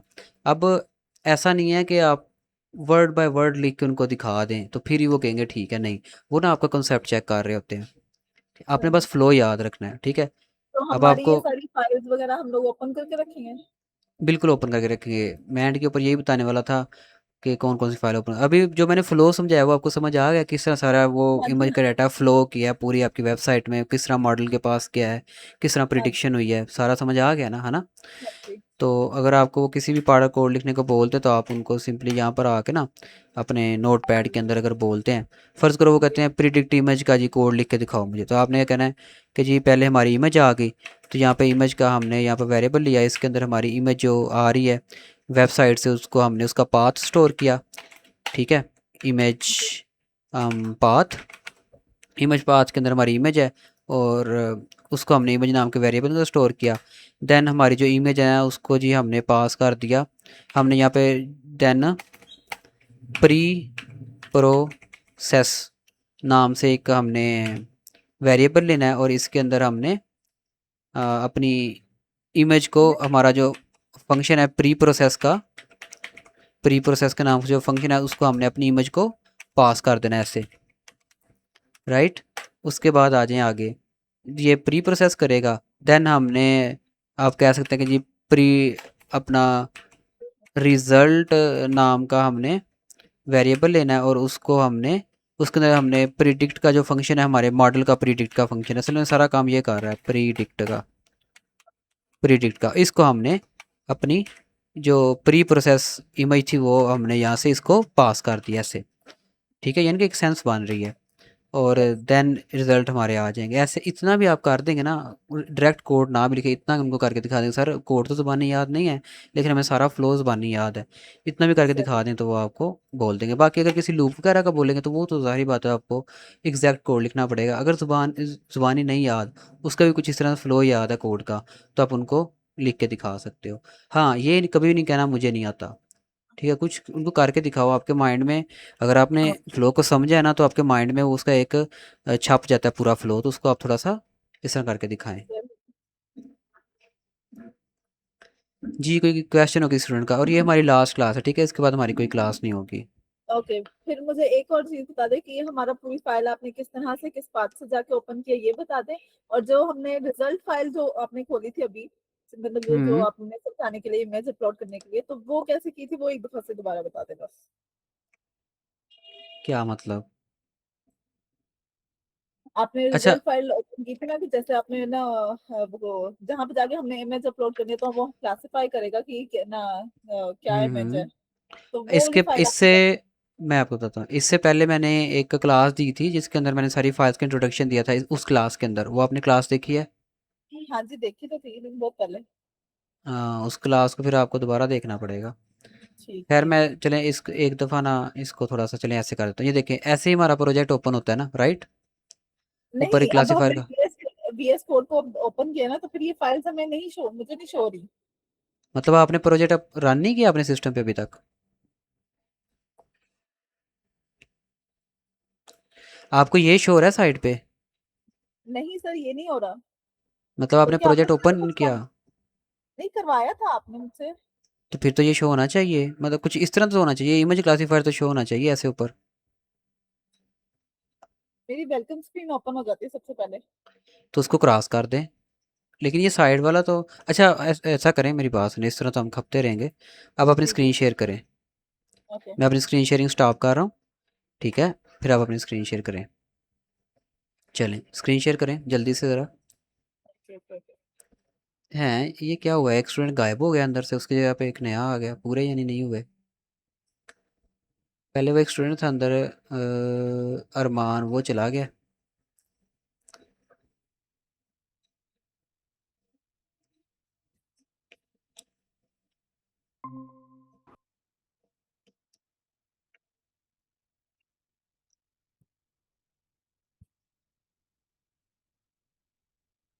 ठीक है, ये जो पैनल साइड पे ओपन है ना इसका VS कोड का, इसको बंद कर दो। कौन सा पैनल। सॉरी, VS कोड का कह रहा हूँ, ये मीट का जिसके अंदर ये मीट की क्लास आपको, हाँ इसको बंद कर दो। ओके। ओके। अब इसको ज़रा फुल स्क्रीन पे ले आओ। और हाँ, एक चीज़ और मैं बताना भूल गया, हमारे प्रोजेक्ट के अंदर डाटाबेस कोई नहीं है क्योंकि हम ये जो प्रिडिक्शन करवा रहे हैं इनको स्टोर नहीं हाँ कर जी रहे, हाँ इस जी। चीज़ को स्टोर नहीं कर रहे, तो कोई डाटाबेस नहीं है। ठीक है। ठीक है, ऊपर फाइल के ऊपर क्लिक करो, या फाइल को क्लिक अभी चाहे ना करो। ये ना आपको लेफ़्ट साइड पे कुछ आइकन नज़र आ रहे होंगे, जैसे यहाँ पे मैग्नीफाइंग ग्लास बना हुआ है, हाँ यहाँ पे एक्सप्लोरर पे क्लिक करो। एक्सप्लोरर पे ऊपर ऊपर ऊपर, यहाँ पे, हाँ। ठीक है, तो यहाँ पे आपका प्रोजेक्ट एक्चुअली ओपन ही नहीं है, तो ओपन फोल्डर पे क्लिक करो। जी। अब अपना प्रोजेक्ट कहाँ पे रखा हुआ है वहाँ पे जाओ। प्रोजेक्ट मैंने रखा हुआ है। हाँ ठीक है, ठीक है। और यहाँ पे इमेज क्लासीफायर, इसको ओपन करो। सिलेक्ट कर दूं। हाँ, तो ये आपका ओ ओपन हो गया, ठीक है। ओके ओके, अब ये इधर ही रहेगा मतलब, इजीली मैं इधर से ही ओपन कर सकती हूँ, या मुझे बार बार हम्म। जाके है ना फाइल से जाके ओपन करना नहीं नहीं, पड़ेगा। अब ये इधर ही रहेगा, ये तो आपने पता नहीं क्यों क्लोज कर दिया हुआ था। और ये okay. Requirement dot T x T इसको बंद कर दो, इसको क्लोज कर दो वो ऊपर। इसको डोंट सेव पे क्लिक कर दो। ठीक ठीक है। है, आप देखें वहाँ पे इमेज क्लासीफायर का ऊपर फोल्डर आपका ओपन हो गया। इसके अंदर ये यस। नीचे आ गया क्लासीफायर का, ठीक है। बाकी सारे ये आ गए, राइट। अब इसके बाद आपका क्या क्वेश्चन है? मेरा क्वेश्चन ये था कि हम लोग अब विंडो खोलते हैं ना, जहाँ पे आप हमें इमेज अपलोड करनी होती है तो वो क्लासिफाई करता है, तो वो हाँ, विंडो कैसे ओपन होती है। मतलब प्रोजेक्ट कैसे रन होता है, आई थिंक आप जी ये जी पूछना चाह रहे हो। जी। सही है। तो उसके लिए आप ये फाइल को ना हमें रन करना पड़ेगा manage.py को, और इसको हमें कमांड देनी पड़ती है। तो यहाँ पे आपका टर्मिनल ओपन है ना, नीचे टर्मिनल के अंदर आए ज़रा, हाँ जी टर्मिनल के अंदर आए, हाँ जी। इधर कमांड लिखे ना, पाइथन पाइथन स्पेस manage.py, यानी कि हम वो manage.py की फाइल को कॉल करेंगे, manage.py, उसके ओके बाद स्पेस। अब जो कमांड के साथ हम देंगे वो है रन सर्वर, रन सर्वर लिख दो, इसमें कोई स्पेस नहीं आएगी, एंटर प्रेस ओके कर दो। और ये कमांड भी आपको ना बार बार लिखने की ज़रूरत नहीं है। ठीक है। आपकी ना जो कीबोर्ड के ऊपर कीज़ है ना, तो पता है वो कीज़ होती हैं चार इकट्ठी keys, up down left right वाली, अप डाउन, हाँ जी हाँ जी वो जिनसे गेम भी खेलते हैं, हाँ जी समझ आ गई मुझे। उसके ऊपर जो अप वाली की है ना, वो आप दोबारा प्रेस करोगे ना टर्मिनल के अंदर, तो ये कमांड दोबारा आ जाएगी। वो किस तरह से चले वो बाद में देखते हैं। अच्छा, यहाँ पर वो लिंक आपको शो हुआ है, उसके ऊपर लेके आओ एरो, और कंट्रोल प्रेस करो, कंट्रोल ओके कंट्रोल को प्रेस करते हुए फॉलो लिंक पे क्लिक कर दो। ओके ठीक है समझ आ गई। सही, तो ये आपका ओपन हो गया है। ओके ठीक है, थैंक यू। अब चलते हैं जी, कौन कौन सी फाइल आपने ओपन करके रखनी है। ठीक है, हाँ जी तो हाँ जी। उसके लिए इसको ज़रा नीचे कर दो, सबसे पहले आ जाओ। अच्छा, यहाँ पे जो हमारा काम का फोल्डर है वो क्लासीफायर ही है, ठीक है, इसको ओपन करो, क्लासीफायर वाला जो फोल्डर है इसको एक्सपेंड करें, राइट। जी उसके बाद इसके अंदर आ जाए टेम्पलेट्स वाला फोल्डर, जो कि जिसके अंदर फ्रंट एंड की फाइल है, ऊपर है टेम्पलेट्स वाला, ये रहा। ओके इसके अंदर रिजल्ट, और रिजल्ट वाला जो result dot H T M L है ना, इसको डबल क्लिक करो इस पर। देन आप ओके डबल क्लिक करो upload dot H T M L पे। देन आप नीचे आ जाओ थोड़ा सा, जो पाइथन की फाइल है उसके अंदर model loader dot P Y, double click करना। डबल क्लिक किया जी है, जी ओके। सिंगल क्लिक से टेम्परेरी ओपन होती है, डबल क्लिक से वो परमानेंट ओपन होती जी है। समझ आ और गई। नीचे आ जाओ फिर व्यूज़ डॉट पी वाई पे। ओके ठीक है, तो ये आपने फाइल बस ओपन रखनी है, जिससे आप पूरा कंसेप्ट अपना एक्सप्लेन कर सकते हो। और ये नीचे हाइड पे क्लिक करना ज़रा। अब टर्मिनल के अंदर वापस क्लिक करना, टर्मिनल के अंदर कहीं भी क्लिक करो टर्मिनल के अंदर। अब ओके कर दिया। जो हमारा टर्मिनल है इसको आप ब्रेक कर सकते हो कंट्रोल सी से। ठीक है, जिस तरीके से आप इससे इसको इससे ब्रेक कर क्या हुआ? सकते हो। इससे अब जो हमारी वेबसाइट है वो मतलब टर्मिनेट हो चुकी है, राइट। अगर आप उसको जाके चलाओगे, उसको रीलोड करोगे ना, तो वो कह देगा कि भाई मैं मतलब वेबसाइट कह देगी मैं नहीं चल रही सिंपल फॉर्म में। समझी नहीं मैं। वेबसाइट अगर ओपन करें, जो हमारी वेबसाइट चल रही थी, इसको रीलोड करें, रीलोड करें बस, आप समझ गए। हाँ जी लेकिन ये तो दोबारा आ गया वापस। लेकिन ये काम नहीं कर रहा, आप क्लासीफाई करके देखो, चूज इमेज चूज फाइल पे क्लिक करके क्लासीफाई पे करोगे ना, तो वो कहेगा वेबसाइट नहीं चल रही। ये जस्ट जो लोड हुई है ना, यहाँ से कोई भी सिलेक्ट कर लो, कोई इमेज सेलेक्ट करो, ओपन पे क्लिक करो, क्लासीफाई इमेज पे क्लिक करो, तो यहाँ पे ये एरर दे देगा आपको। Okay okay. तो फिर इसको अब ये हमने किया क्यों है अभी? वैसे आपको बताया सर्वर ब्रेक किस तरह से करना है। अच्छा, अब आप यहाँ पे अच्छा आओ वापस टर्मिनल में, कंट्रोल सी से हमने सर्वर ब्रेक किया था। कंट्रोल सी से। ये एक जी जनरल रूल है, कोई भी टर्मिनल है ना, ठीक है, विंडोज़ का टर्मिनल हो, कोई भी टर्मिनल हो, वहाँ पे हम कोई कमांड रन कर रहे हैं, वो कमांड जो है जी वो रनिंग कंडीशन में है ना, यहाँ पे कोई टास्क रनिंग कंडीशन में है, जैसे ही कंट्रोल सी प्रेस करोगे ना, वहाँ पे टर्मिनल ब्रेक हो जाता है, सही ओके। और वापस से यानी कि फिर हम कमांड लिख सकते हैं। तो टर्मिनल के अंदर अब वापस आओ, और ज़ाहिर बात है अब हम दोबारा रन करना है ना, तो हमें वही कमांड दोबारा जी लिखनी पड़ेगी, Python many dot P Y, लेकिन वो हमें दोबारा लिखने की ज़रूरत नहीं है, जस्ट अपनी जो अप वाली की है ना वो प्रेस करें। ठीक है, वो देखिए ओके कमांड आ गई, और एंटर प्रेस कर दें, तो फिर दोबारा से रन हो जाएगा। Python manage dot P Y और रन सर्वर ये लिखना है। हम्म हम्म। ओके लेकिन आप ये इसको क्लोज भी कर दोगे ना, अपने वी एस कोड को दोबारा ओपन करोगे, तो बस जी टर्मिनल ओपन हुआ होगा, आपने अप वाली की प्रेस करनी है, तो ये कमांड ठीक दोबारा है। से लोड हो जाएगी। ओके ओके पर मेरी वार्निंग आ गई अब। वार्निंग नहीं है, रन हो चुका है, लेकिन आप टर्मिनल थोड़ा सा एक्सपेंड करो, हाँ, और थोड़ा सा स्क्रॉल अप करो टर्मिनल को। ठीक है, वो देखो लिंक आ गया हुआ है फिर से। थोड़ा नीचे करो ना, ओके। थोड़ा सा नीचे करो। और वैसे लिंक तो सेम होता है, वो चाहे पहली कमांड में से कॉपी कर लो या दूसरी में से, पास सेम ही है।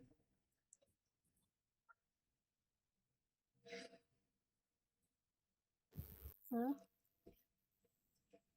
मुझे लगता है आपका जो टर्मिनल है कंट्रोल वो सी हो ब्रेक, गया। हाँ, वो गलती से आपसे हो गया कुछ। खैर, ये प्रोसेस इसको ओपन करने का, रन करने का, और फाइल ये वाली ओपन करके रखना। और कोई क्वेश्चन हो तो वो पूछ लें। नहीं बस ठीक है मेरा। ठीक है जी, कोई क्वेश्चन किसी का और? वो हम के बारे में कितना ना तो एक जैसे मिनट, एक मिनट, एक मिनट, आपकी ना वॉइस बहुत लो आ रही है, हाँ आप बोलें। मैंने कहा वो एचटीएमएल तो कभी बोलेंगे कि इस लैंग्वेज करके कितना ना तो जैसे टेबल्स होते हैं कोई बटन वगैरह होता है। अभी मैंने आपसे देखा पीएचपी वाले स्क्रीन कह रहे थे पापा एचटीएमएल के टेबल्स किसी को होते हैं। इनकी समझ आ रही है क्या कह रही हैं ये? आपकी बात ना बहुत कम आ रही है, समझ नहीं लग रही कि आप क्या कह रही हैं।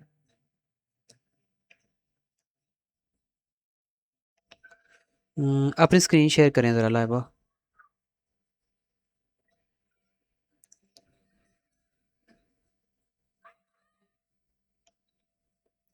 अच्छा, मैं क्लास देख लूँ हमारी कितना। अच्छा जी, 1 घंटा 11 मिनट की क्लास और हो चुकी है हमारी। और इसके बाद जिन स्टूडेंट्स की क्लास थी वो वेट कर रहे होंगे। तो अपनी स्क्रीन ज़रा जल्दी से शेयर करो, या मैं अपना बस जो क्वेश्चन है वो मैसेज में टाइप कर दो, ये सही है। सर अब साइड पे जो बात आ रही है। अब आ रही है, अब ठीक है, हाँ जी, आप बोलें। मैं कह रही थी कि हमें वो एचटीएमएल से बोलेंगे कि इस लैंग्वेज से भी हमें कुछ बना कर दो जैसे आपने बोला पाइथन से वो बोलेंगे जी कोई बिल्कुल, वेरिएबल या बिल्कुल, बिल्कुल, बिल्कुल। ये आपने बड़ी अच्छी बात याद करवा दी है कि वो आपको फ्रंट एंड के अंदर भी चेंजिंग करने को बोल सकते हैं। जैसे फ़र्ज़ करो वो आपको कह देंगे, तो इसकी भी थोड़ी सी ना फ्रंट एंड की प्रैक्टिस कर लेना। ठीक है, जैसे वो आपको मैंने वीडियोस प्रोवाइड की तो थी, बूटस्ट्रैप वाली और एचटीएमएल वाली, सीएसएस वाली, उसको देख लेना। जी जैसे फ़र्ज़ करें जी ना, ये आपके तो पेज ही कोई नहीं, 2 पेजेस हैं आपके। एक रिज़ल्ट वाला है और एक अपलोड वाला है, और एक ये बेस डॉट एचटीएमएल है जिसके अंदर हमारी क्या एग्जिस्ट करती है। ये हमारे कुछ थीम कलर्स हैं। ठीक है, या फिर हम्म ये बैकग्राउंड कलर सेट किया हुआ है। थीम कलर्स को हमने यहाँ पे सेट किया हुआ है, ये देखो। येलो को हमने ये किया हुआ है। ठीक है, ब्लैक को ये किया हुआ है, डार्क को हमने ये कलर दिया हुआ है, और ये वेरिएबल्स होते हैं सीएसएस के एक्चुअली ना। और लाइट को हमने वाइट सेट किया हुआ है। तो बैकग्राउंड हमने क्या क्या सेट किया हुआ है, लाइट, और लाइट के अंदर कौन सा कलर स्टोर है, वाइट। अगर मैं इसको ये कर दूंगा ना, वाइट को मैं रेड कर देता हूँ, तो जो बैकग्राउंड कलर है वो ऑटोमेटिकली क्या हो जाएगा, रेड हो जाएगा। ठीक है, इस तरह से आप कलर चेंज कर सकते हो। और मैं आपको एक और चीज़ यहाँ पे बताता हूँ, एक मिनट ठहरो ज़रा। देखिए, मैं रिलोड करूँगा ना, कंटिन्यू। सर आपका स्क्रीन नहीं शो हो रही थी। ओहो, वो मैंने की थी। अब शो हो रही है? जी हाँ, तो ये देखो, ये base dot H T M L के अंदर ना हमारा ये स्टाइल टैग है। ठीक है, अच्छा तो इसके और अंदर चेंजिंग करने को बोलेंगे या बोलेंगे हमें कुछ बना के दे नहीं जैसे नहीं, पीएचपी वाले स्टूडेंट्स का था कि टेबल बनाए एचटीएमएल से।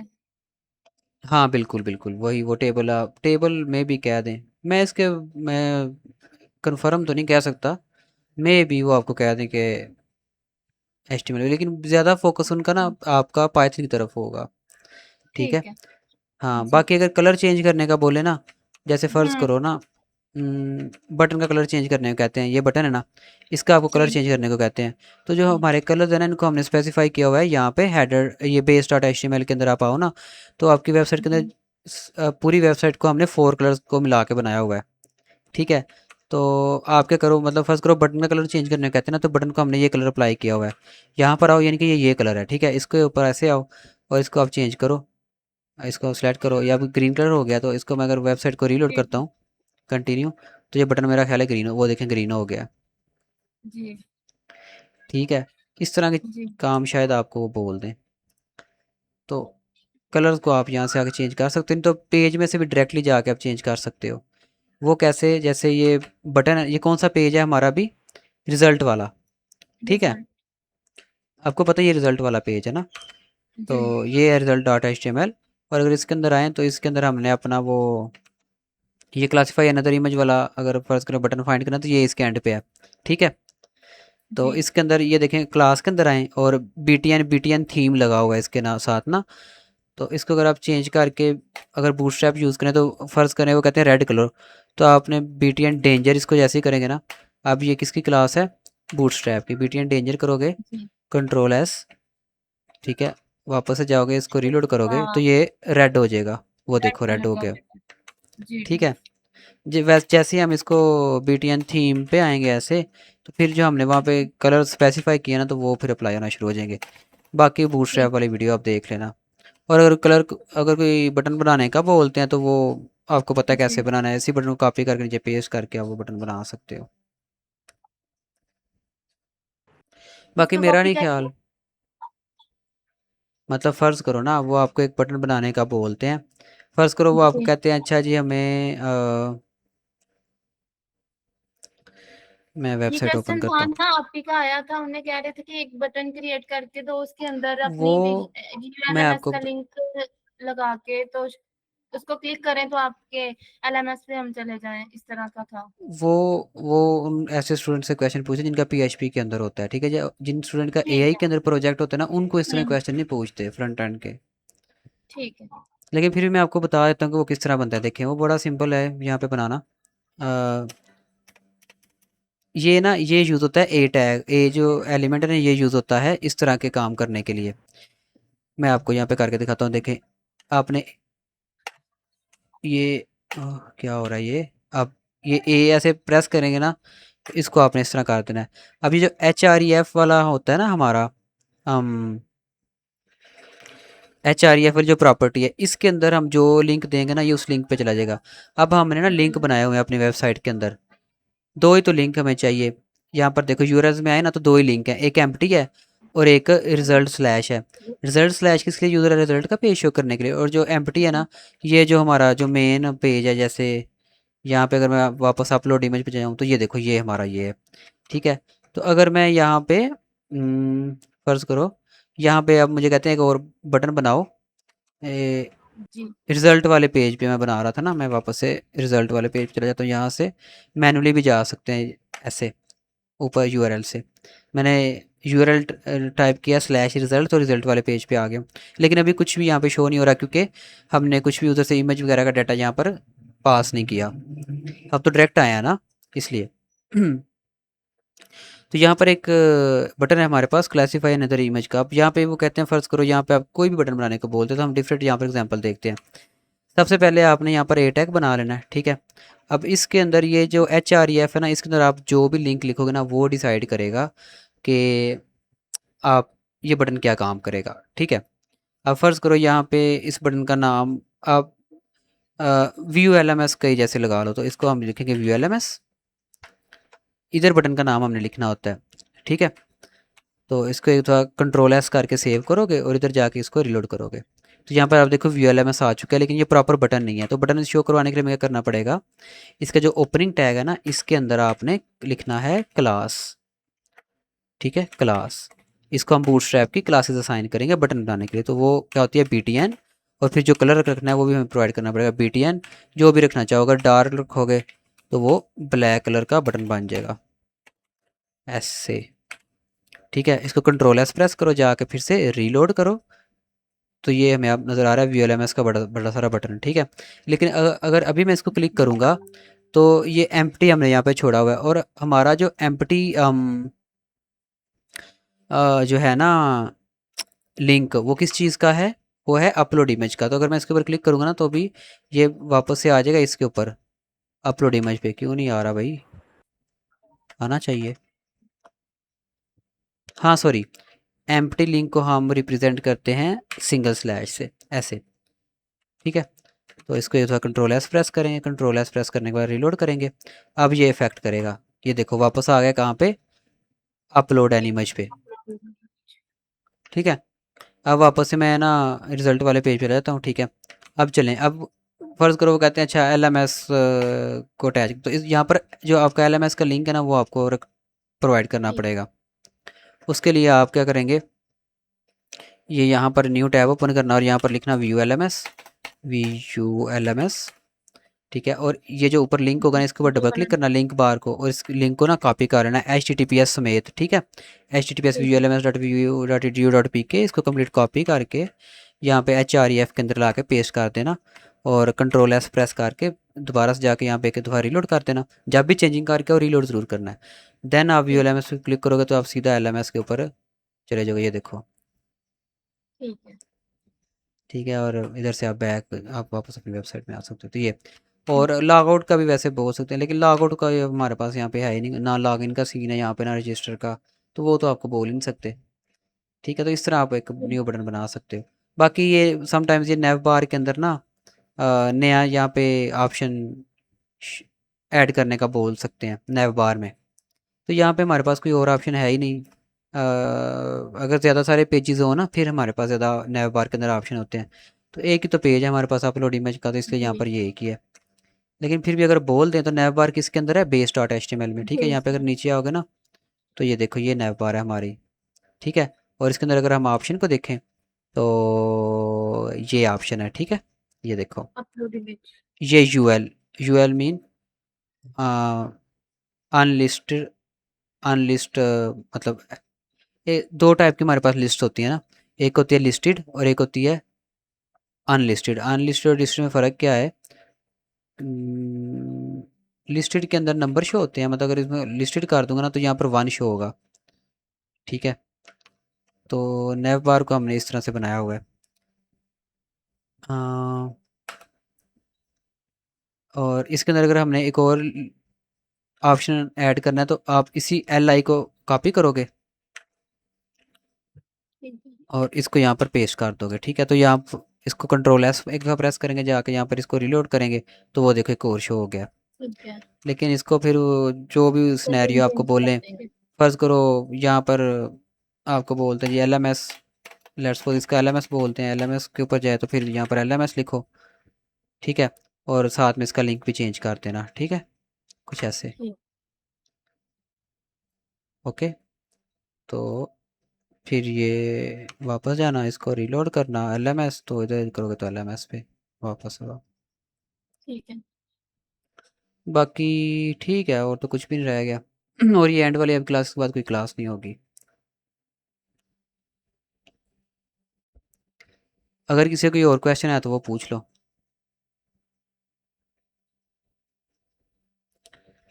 ओके, आई थिंक आपका कोई क्वेश्चन नहीं होगा, और मैं फिर से आपको कहूँगा कि पहले वाली क्लास और ये क्लास को ज़रा दोबारा देख लीजिएगा, ठीक है।